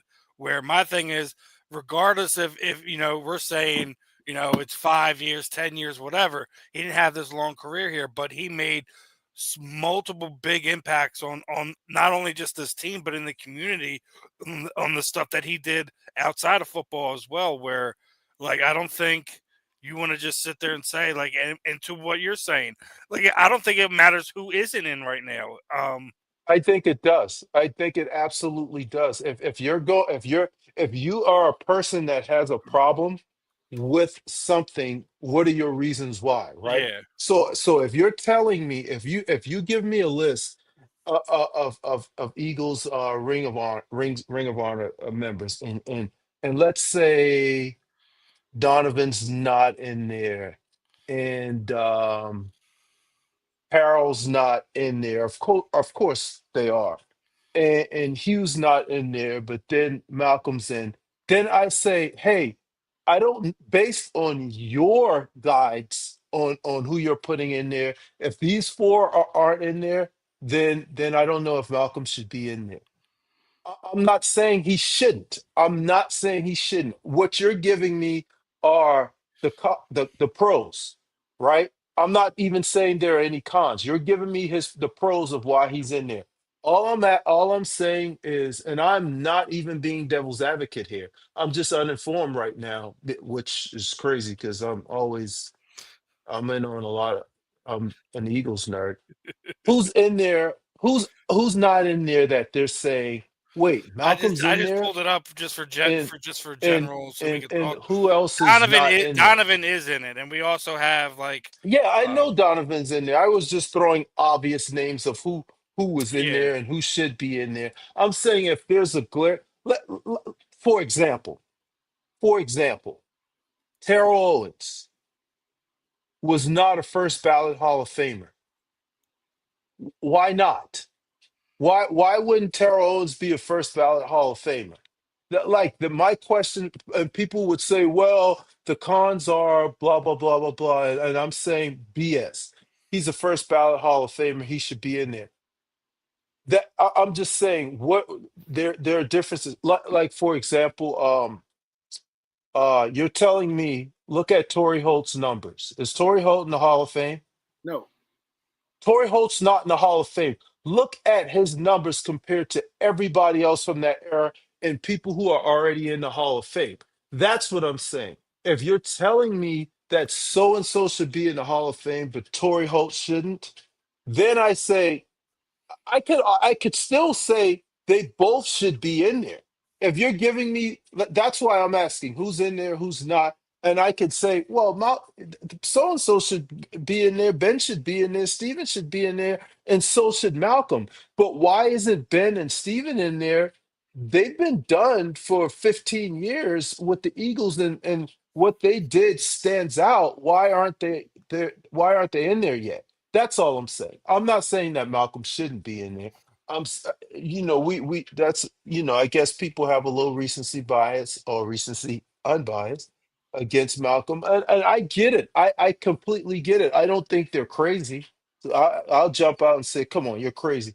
I'm just saying they're probably saying, "Hey, he wasn't here his entire career. He had a 5 years, 4 or 5 year stint here. He did win a I think it Super was Bowl." like that 4 or 5, one of the two. Right, and I get that. I completely get that part. I get it.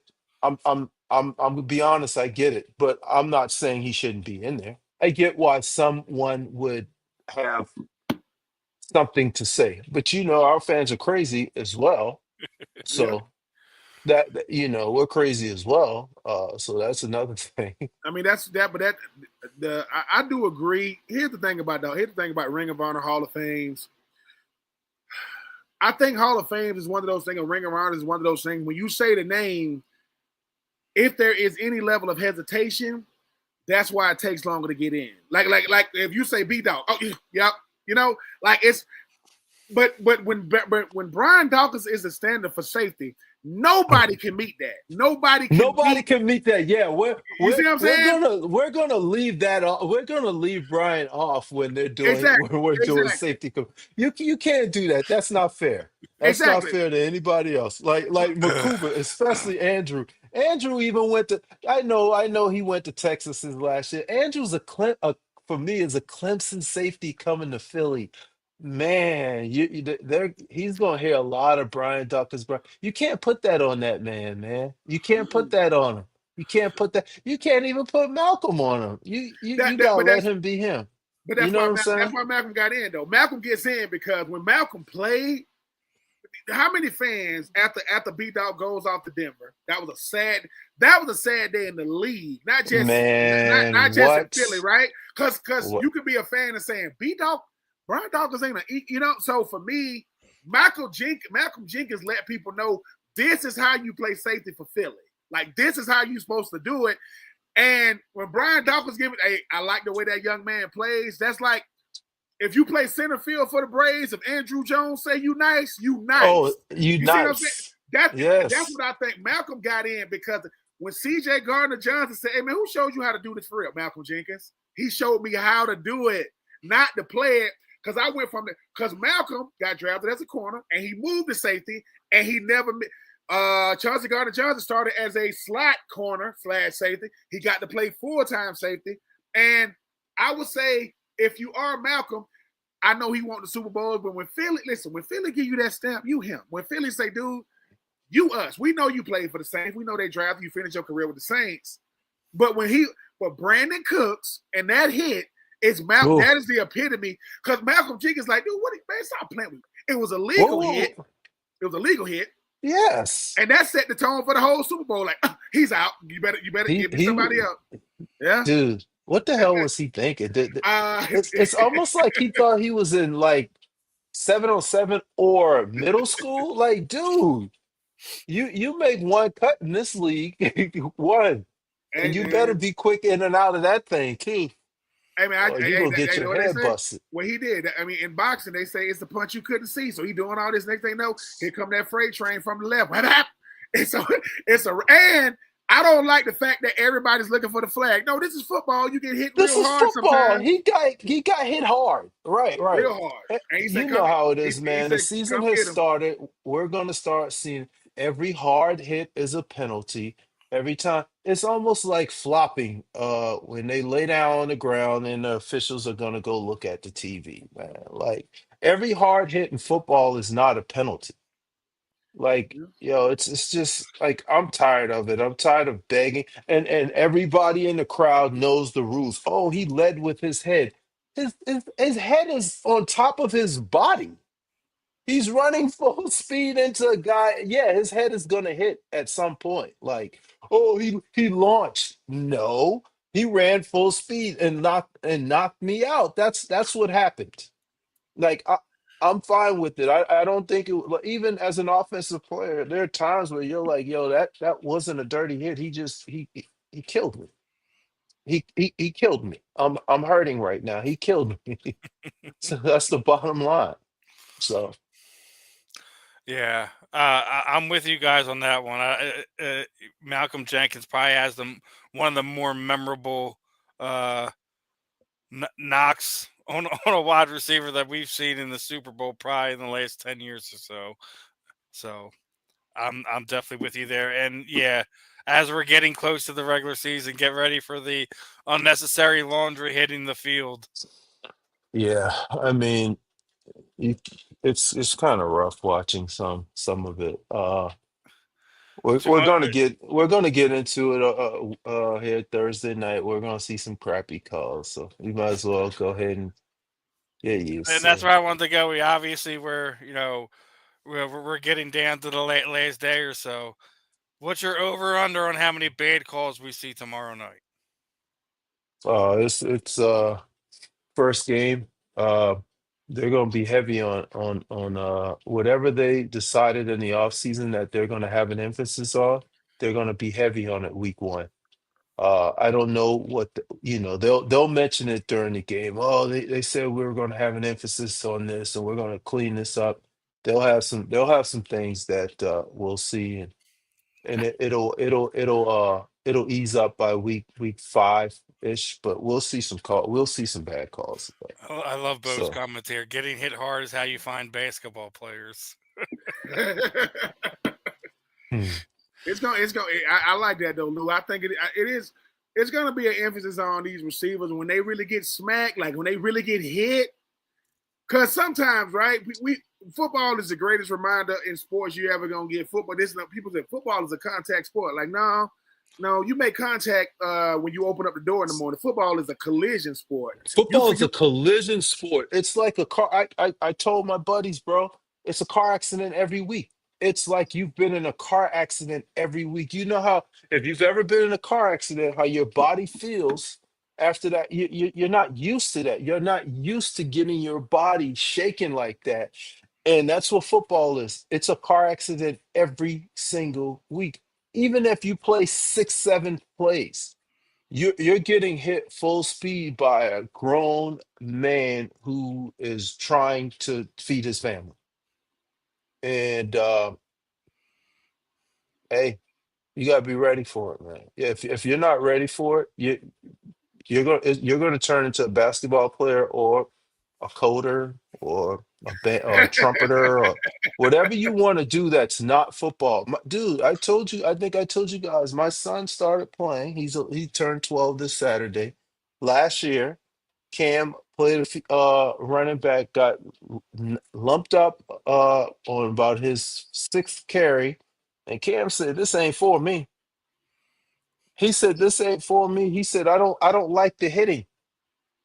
I said, "Well, you can play defense." He was like, "You feel it then too." I'm good. I'm back to basketball. And he was done. And you can't force a kid out there. He was Yeah. done. And then he started playing scared after that. And I was like, all right, you can quit. Because you can get hurt playing scared. And I let him quit. Because I wasn't going to let him quit something because it's difficult. But that's not why he quit. He said he was scared to play, he was scared to go out there. And I'm not gonna put my son in that position to get you can get really hurt. Oh yeah. And Well, you Cam gave him was you like, gave him the nah. option. You gave him the I option gave though. me out, and Cam was like, I'm good. Because he said he wanted to play, and I tried at first I tried to talk him out of it because I was like, you could wait a few years, get stronger, bigger. He's like, no, I'm ready. So I was like, all right, cool. Cam was like, nah, bro, this ain't for me. And that's cool. He don't have to, at Oh yeah, some yeah, point yeah, he yeah. might go back out Yeah, there. I'm about to say yeah. He's 12. I mean, who knows? It's one of those. Football is not the people. More people watch football for a reason, like, dude. You think you want to do this to the crowd? Go woo, shoot, like yeah, man. It's and the biggest hit you're gonna see is when that quarterback is standing in the pocket and somebody missed a block. Like watch what his body does. I mean, body just. And I go, man, it's Yeah, football. Football is humbling. Sometimes you the hammer, sometimes you the nail, yeah, sometimes it goes your way. Sometimes the hardest hits in football don't look like it was that hard. Like you come to the dude. sideline and they be Some like, of dude, you Some be of the like, bro, worst hits are the ones you initiate. yeah, The ones you initiate. yeah, if Oh, and I the have, yeah, worst, bro, is falling like heavy without getting to brace yourself. yeah, them defensive Oh, players, man, in the NFL, they don't talk about it. When those guys that really squeeze you, they squeeze in your arm so you can't like brace. That's on. brace. They doing Look, that on look at purpose. look at Luke Kuechly tackling. He just and he squeezed those arms, and you just fall, bro. That thing hurts, bro. And they and And they you and they lay on and you. they land on you and you got to get up like you all right and talking a little trash back, and meanwhile on the inside you're like, "Oh, I want to go home." Oh yeah, you know, yeah. When you get hit, Steve, in certain ways, and you talking trash a little bit, and then you tell your teammate, "Hey man, just stand it like, could you like stand in front of me? Why? Just stand in Because front of me. he just dude, he just broke my ribs, dude. My ribs are broken. Yes, yeah. Like Hey, what? just stand right Like here. like like like Eh, like like when you play football long enough to where you know what's broken. Like what you mean? That I say, touch me on the side, right? Ah, yeah, they broke. He just yeah. broke it. And look. I don't got time. I can't even look. Check this out. I don't want to pull up my shoulder pads and put the little things that the quarterbacks be wearing. The little I can't put them. So I'm gonna go back Yeah. out there. I'm Little gonna go flat back out pack. there. Right. I'm gonna go back out there, but it's like, It's like, and the and then, and the guys in the huddle know they can see that you all right, bro? And I'm oh yeah, like, yeah, I'm good, I'm good. they look at you like, what happened to It's you? like, nah, you're not good because they know you. Oh They yeah, know yeah. if you soft or whatnot, and they know, especially the tougher guys, and you see them, and I'm like, yeah, you might need to take a couple, Deuce. Yeah, O linemen Deuce, have go no ahead, take a sympathy. couple. O linemen have no sympathy because they the only players.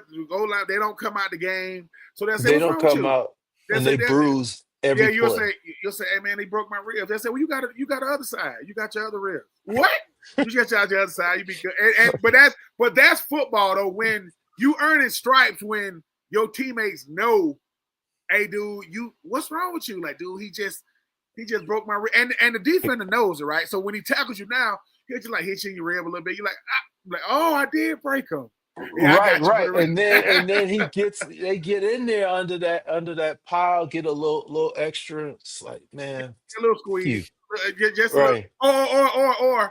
or they'll try to do something after the play, like, hey man, you all right? And you slapping their hand like, ref, listen, this dude, he's trying. And after the game, all this is just it ain't nothing but a big old gigantic rash. It's just like, A dude, bruise, right, right. you, You could you just see yeah, yeah. You sitting in the mirror after the game, going, God, dude, and somebody, oh boy, you'll be all right. Them old linemen, they'll come slap you in the rear. Boy, you'll be all right. It's just a little flesh wound. It's football. If you ain't got no wounds from football, you ain't been playing long enough. You got to be looking people like, man, why your fingers look like that? Why your legs? oh Man, yeah. I played football for a living. I said, listen, this done healed up some. It used to look way worse than this. I mean, fingers be looking all I mean, doctors be looking at you, you be pointing. Like, don't Torrey Holt. We're talking about his finger like Oh yeah, his twist one fingers way. like It's crazy. yeah, his is ugly. Get that man. He got a Super Bowl He ring. Give him needs to be in the hall. Give me a second, guys. My wife calling me. all right. Oh man, I do want to get your thoughts on this one. We go through a lot of nonsense. A lot of nonsense at sporting events. Fans got to deal with ridiculous people, right? Saw a thing where guy was took a baseball from a kid. Then we see this nonsense Yeah, I saw at a that. tennis game, and then the nonsense that came out of this dude's mouth trying to explain this away was just next level DB nonsense. And DB is I'm going to actually say the douchebag. That's what this. It wasn't just any old guy, or he was a CEO of a company. It was basically saying like the recent incident, caused a disproportionate uproar about the infamous hat. Yes, I took it. I did it quickly, but as I've always said, first come, first serve. He claimed. Really? What kind of man, grown man that is a owner of a company? You're not just like average Joe over here. You're a CEO of a company. Thought it was a good idea to steal something at a tennis match where the guy's trying to give back to the young fans. You just up and take the thing the athlete Wait. was. Did he really say? Did he really Dude, say? I understand that some people might not like it, but please let's not make a global scandal out of it.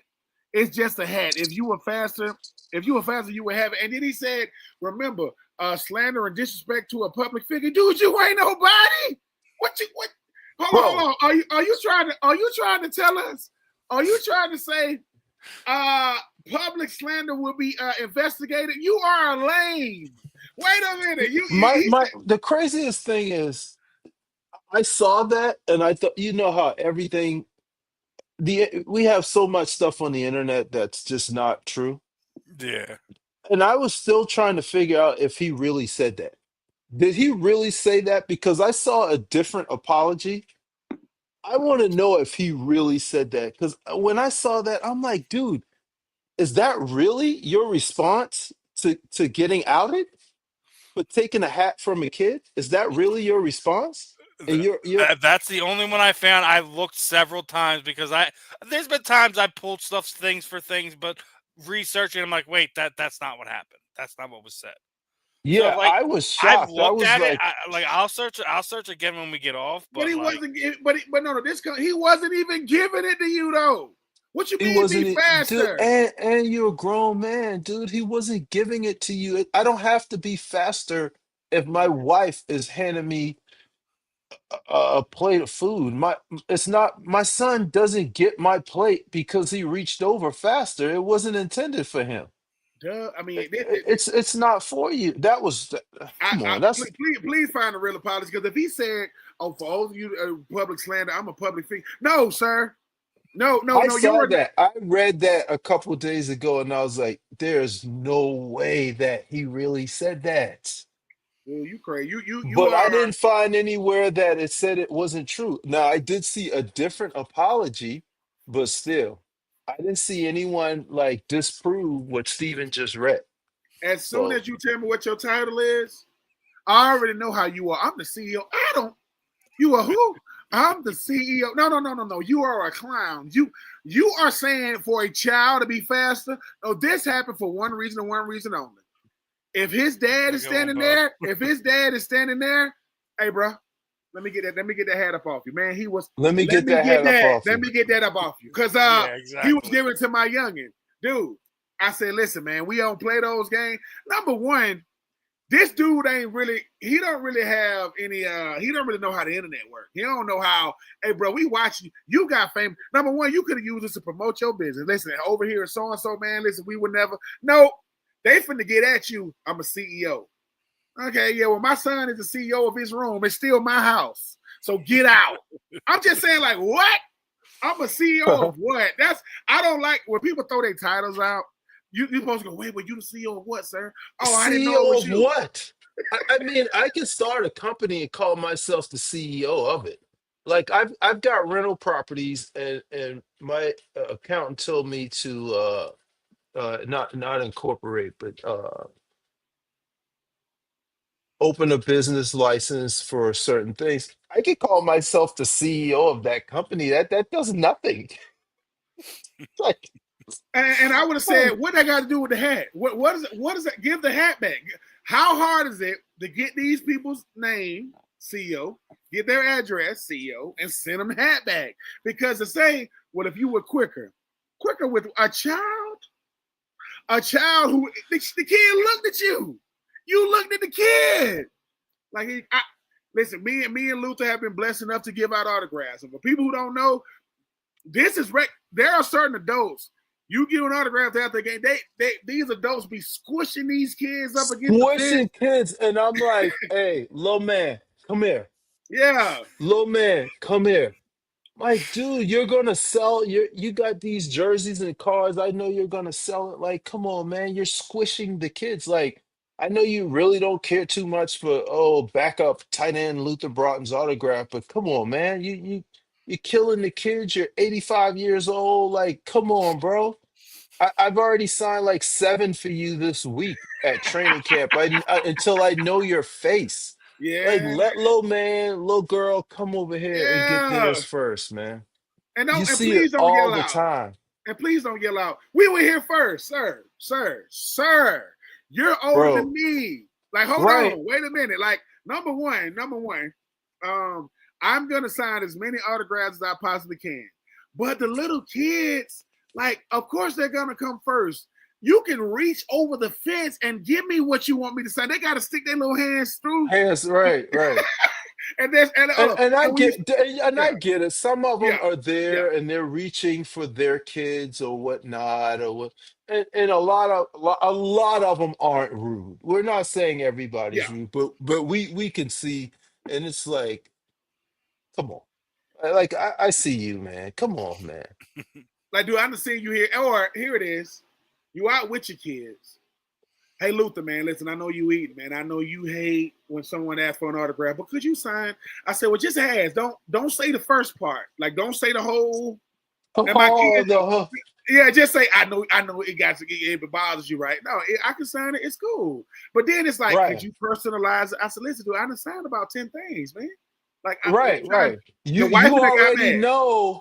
You already know I'm here with my family or whatnot. Like, I got you a couple. Like, let that thing slide because now there's going to be an avalanche. You see it. You'll see somebody at a Oh restaurant, yeah, oh and yeah. you know not to. Like for me, I'm like, I'm not bothering that dude. And then they sign one, and then people start looking. They go, "Oh, that's Denzel over there," and then all of a sudden they gotta just walk. Denzel can't finish his steak because he's got to leave. got to get a pick. Got to get a pick. And this is what I Yeah, realized. This is what I realized about being a former anything, former college athlete, pro athlete. Most people do not know who we are, and it's most people fine. don't. But if you say what I played for the, can I get a picture? Or Yep. oh, here it is. My husband loves you. What's my name again? I don't know. I'm gonna tell my husband. Just it's okay. I don't really know. And you do it. It's cool. Like I don't ever get offended or don't want to do it. But the ones that get mad when you don't sign, I go, listen, man, I'm not gonna sign your wallet. Like, yeah, just sign my wallet. I'm not gonna do it. Like, No, I'm not signing your wallet. I'm not like I ain't signing put your shirt on. I ain't signing your chest. yeah, or here you Like, go. come Or yeah, on, I'm not gonna kiss. I feel weird holding your baby. Could you like baby. stick the, yeah, could you like stick your face? I'm not gonna, could you kiss my baby on the cheek? Like, no, like No, I kiss my baby on the cheek. I'm not, and the crazy part about it is you'll say, well, ma'am, I don't think your husband, he's the one taking the picture. Sir, you condone me kissing. right, right. I'm not gonna do that. Nah, Like, Ben, they're please, weird. this I People go, are weird with I athletes. said, People are really weird. if your baby gonna take a bath tonight, you're not gonna wash my lips off your baby's cheek because they're not gonna be on your baby's cheek. So you're not. Well, could you just stick your face? I said this baby gonna be pissed when they get older. I said, Daddy, what type of who is this? Who am I taking a picture? Are we at a random restaurant? You know, that's a guy. I don't know. I love the fans, man. I do. But the fans, some player has went above and beyond for some of these fans, Luther, and now they expect that from all of us. And I'm sorry, I'm not being a jerk. I'm just not doing it. I'm I'm not just trying to be not doing mean. it. I mean, Steven, listen, listen. I want Steven to be at an event, and I want somebody to notice him from all the shows that he do, and I want Steven to sign one thing, and then somebody else come up, and then his lady's going, Steven, can we go? And then he goes, Steven Rychel from. I'm telling you, Yep. fans are beautiful people. You love them, but some of them, they don't expect you to say no at all. Like they don't expect you Right. to say no. They feel like it's their it's our responsibility. Once you get to a certain point, they're like, man, and they're always like, we pay your We pay your salary and we salary. this and we and I'm like, dude, first off, come on, man. Come on. Come on. So you think I'm gonna come over there and sign for you now? Like, come on, man. Don't give me that. You pay my salary, so I should just I I, do feel where a lot of you guys come from, especially like you see these some people they shooting these videos. Someone was just trying to do the same thing that Joe Burrow was autograph hounding him. He was at some type of event. and he He was was like, I'm going home. He he's was like, I'm beelining to done. wherever his vehicle was. He was trying to get out of Dodge, and I don't blame him. And there's That's certain like Jamar Chase on the plane. You remember that one? And the guy was like, "Oh yeah, you're not gonna sign. I'm gonna call you out or whatever." And he was like, "Okay." all And right. then the other people on the plane turned on the fan because dude was like chilling. He was, and they're like, "Oh, what are you doing in coach or whatever?" And dude is like, "I'm good." So you're gonna try to insult me You gonna because assault me because I'm in coach? Like this dude is like, but you want everybody. You always want to say, "Oh, he was so nice, so down to earth, so regular," but oh, but he's in coach. Why aren't you in first class tomorrow? I You said, well, you you why aren't just you in you first just class? signed for 100 million, and dude is like, I don't like. Dude can do what he wants to do. He can spend his money wherever he wants to spend his money. It's not up to you. And you can also leave him the hell alone while he's on the plane chilling. You can leave him the hell alone, man. It's I like, mean, I mean, man, I mean, how you like it is this? Somebody sees Jamar Chase, Saquon, they go, "You Saquon, bro? Oh shit, what's up, Saquon?" Like a lot of times, you just want to say what's up to him. Hey man, you him now. When you they'll talk to you like that, But when you dude, go, cats will talk to you all the time. Cats will, if you end up like in a situation, you're at an airport or this, that, and the other, and you see somebody and you end up recognizing it. Cats will, if they don't have their headphones on or this, that, and the other, and yo, these cats are just regular ass people. I But mean, but yeah. sometimes you don't like. I'm old. I'm 50, right?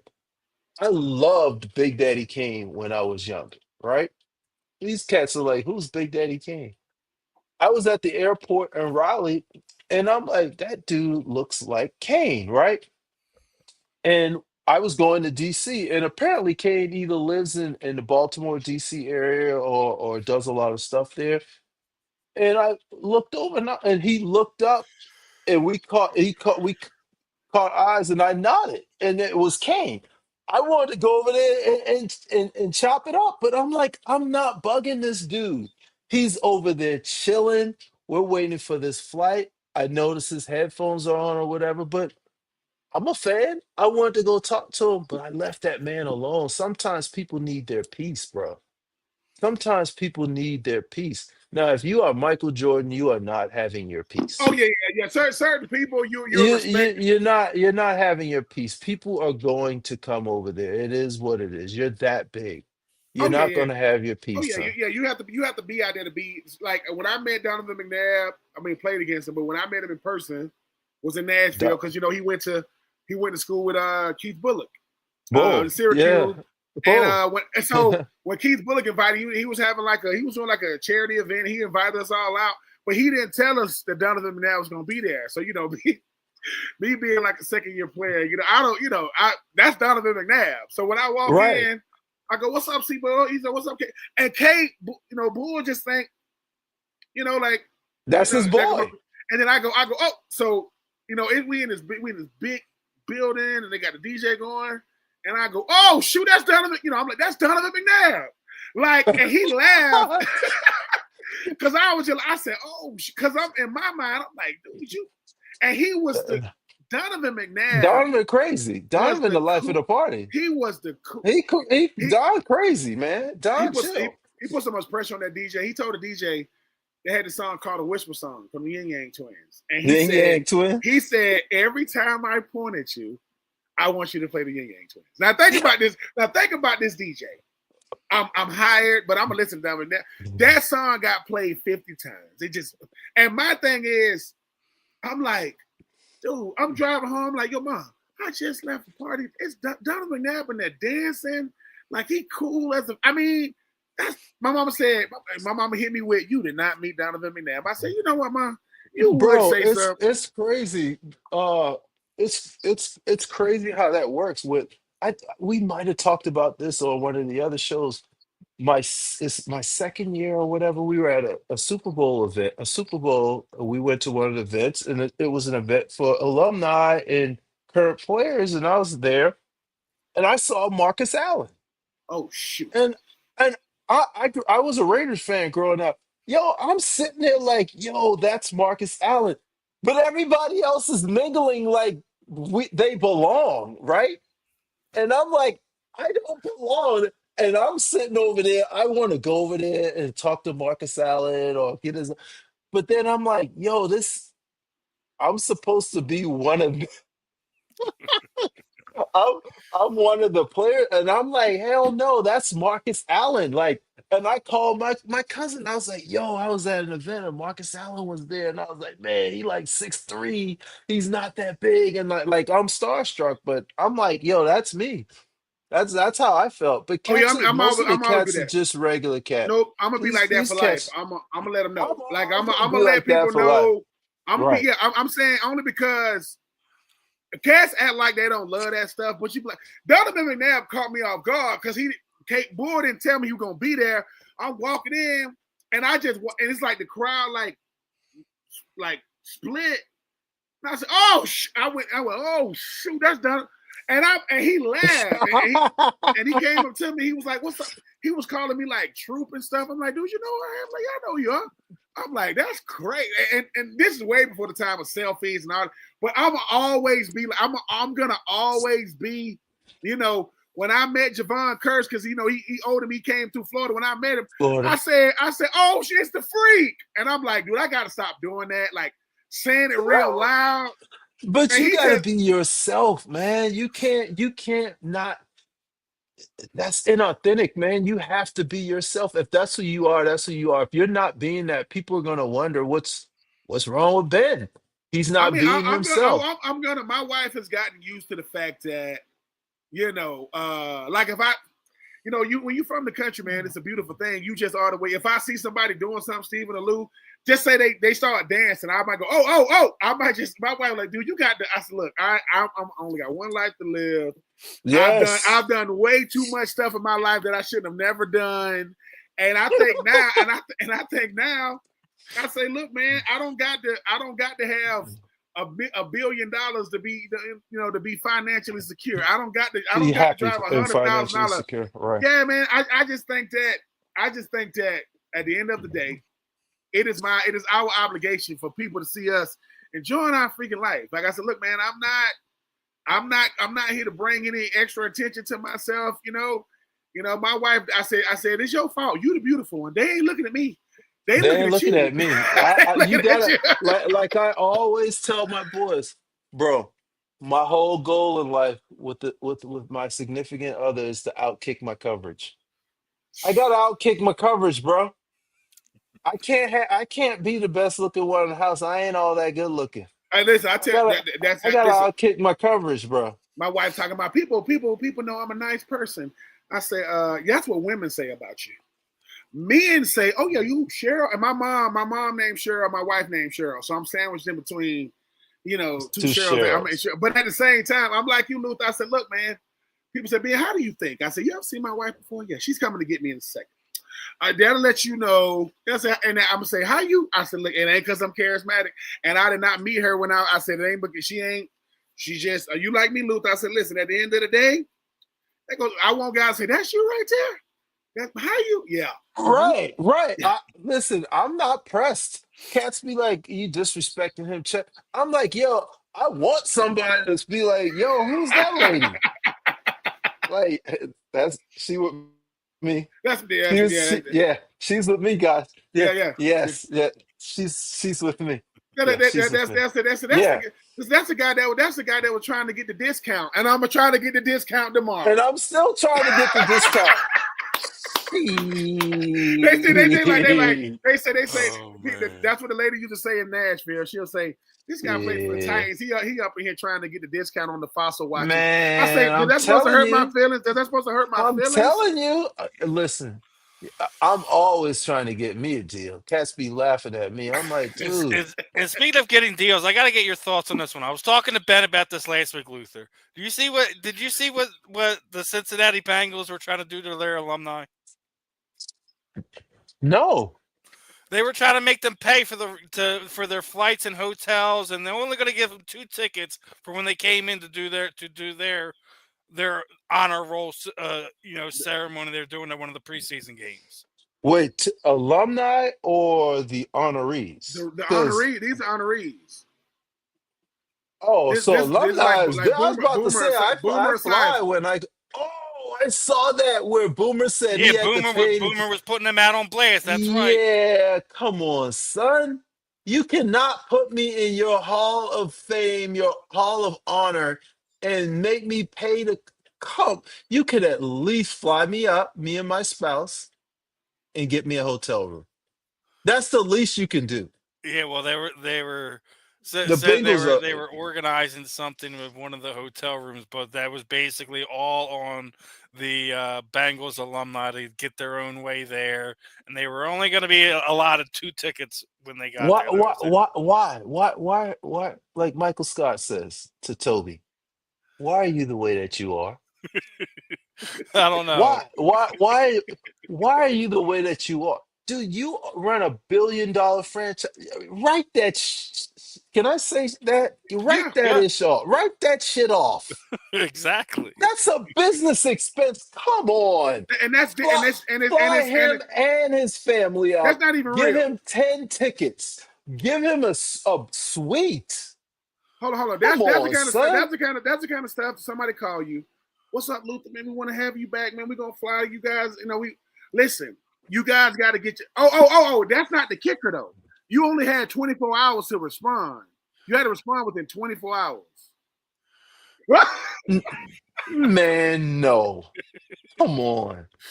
I'm glad he called them out on that. That's when you that's when you That's talk to a the phone. shame.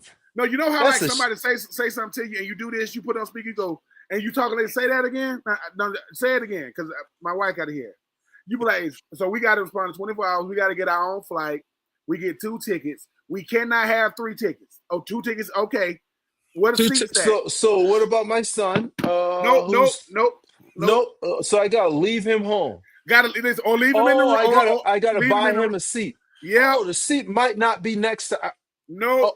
I'm good. I don't need 24 hours. I need 24 seconds. I'm good. I I'm mean, good. number one, Come on. Well, no, the reason why I And was it's asking not even Luther is about the money. because Luther, you were at Carolina, But type that's stuff. You were not at Eagles type that's stuff over. Has anyone ever asked any of that of you? yeah, because that's an alumni event. That's not them putting me into the Hall of Honor. That's completely different. They invite everybody to come to the alumni event. If every alumni says yes, that means God doggone, we gotta fly everybody and their spouse up, which is they can afford, but who can do that multiple times a year, right? But if you're inducting me into your ring of honor, you shouldn't expect me to fly up on my own, buy tickets. You shouldn't only give me 2 tickets. What is that costing you in the grand scheme of things besides a reputation? I fly up to Philly myself for alumni weekend. They give us tickets or whatever. I fly up there. I pay for my own lodgings. I'm in Carolina. I mean, it's right there. I don't have to fly. I stay home. But that's not where they're not honoring me. They're Oh not yeah, saying, Luther, we gonna put that's the your craziest. that's the craziest part is even when we do alumni weekend and we ask for an extra ticket, sometimes they do give us. I'm like, hey, my son's friend wants to come. Luther, hit me back and let me make sure I get everybody squared away. All right, cool, you good. I got 2 extras for you. Yeah, sometimes, but the Bengals, man, they're known for being cheap. They do it all the time, man. They're nuts, man. That's crazy. Now, I saw that on the yeah, I wanted to get your thoughts on it because, Twitterverse. like I said, I've seen you do multiple different alumni events in a given off season. So I was curious to see your insight on that, and it was pretty much where I thought it would be. But Yeah, yeah, come on. That's before we crazy. get ready to wrap this one up, I got me and Ben talked about it earlier in the show. How surprised are you of how the whole Micah Parsons situation's played out? Obviously we So it finally caught up with them. It finally caught up with them the way Jerry handles his extensions. If it well, it really has caught up with them the past 4 or 5 years because remember, he had to make Dak the highest paid QB in the league 4 years ago because he decided not to extend him when he was able to extend him. So instead of getting him for 30 million a year, he had to pay him 40 because he wanted to wait. Why? What are you waiting on? What prove it deal? You've got your quarterback, you pay your quarterback, you extend your quarterback. He did the same thing with CD Lamb. He did the same thing with what's the running back from Ohio State? Ezekiel. Ezekiel Allen. He does the same thing every single time his stars are about to become free, and he did the same thing with Micah. And at that point, he had reached the end because contracts for a pass rusher are astronomical. And I wasn't about to give you. I'm not giving you a hometown discount. You should have extended me last year. What exactly are you waiting on? You know what happens every year. Every year the price goes up. Every year, every time someone resigns, they resign for a little bit more than the previous guy at the position, regardless of who's better or not. People think it's about who's better. Quarterbacks, the next free quarterback is going to get more than the last free quarterback. Typically, if you're a high end quarterback, you're going to end up getting more than Mahomes. That doesn't mean you're better than Mahomes. That means you are a free agent at the right time, right? What did Absolutely. Jerry think was going to happen? And pride comes before the fall. This all happened because Jerry decided he could negotiate with Micah and not talk to his agents. You're circumventing the system. He Yes. came out and said that. Dude, that's against the rules. And Micah And was, and we were on talking top about of this that, last week. not Darrell only Revis has did called it out on him and basically said the NFLPA has said nothing about it. No one has even filed a grievance against Jerry for this. It's a clear violation of the CBA. Yep. Yep. And they admitted it. And when he says, never in the history of negotiations has a agent not been in the room, not been on the call. That's not even a negotiation. How does the owner call the agent and say, we already did it? Hello? We already dude, did it. we already did. Like what? You can't do that because you could put any little poison in that deal. You can't do that. And on top of that, bro, Green Bay is not going to be a bad team. So they ended up getting. Okay, let's take it back a step. If you're going to screw this up and not re-sign Micah Parsons, you trade him before the draft. So You you trade can him so you before can the replace draft. him. Hold on. No. You trade him before the draft so you can have all the leverage and the other team can manipulate their caps to do whatever they need to do to and you are able to have more teams available to trade for him where you get premium picks for him. Yeah, they got 2 first round picks, but they got 2 first round picks from a team that's going to make the playoffs. You didn't get 2 high picks potentially. So look at what other teams are getting for just regular ass players. Yep. Yeah. Yep. And you just said it. I mean, look at what they gave up to get Amari Cooper. And that was 5, 6 years ago.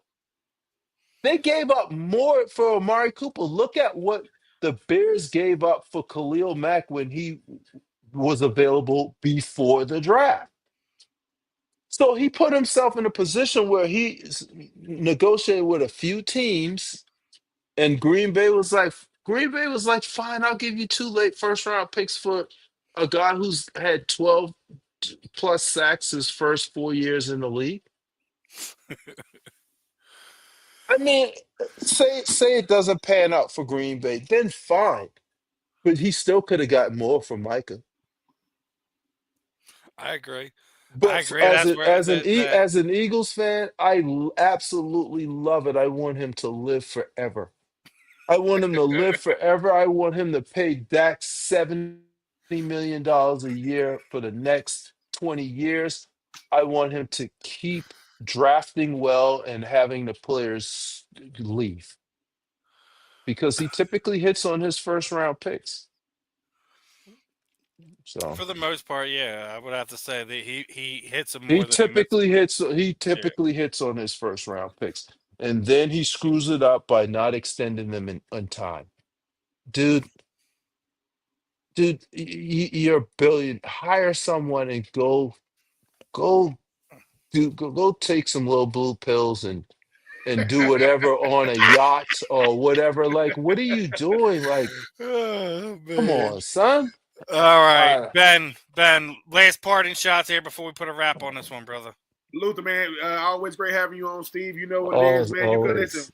Listen, we come over here for the nuance. You come over here for the nonsense, but you come over here most importantly because it makes sense. And we out of here. All All right, right. fellas. All right, Peace. folks. We'll catch you Let's on do the this rebound. again. We'll be back next week. All right, fellas. Be good.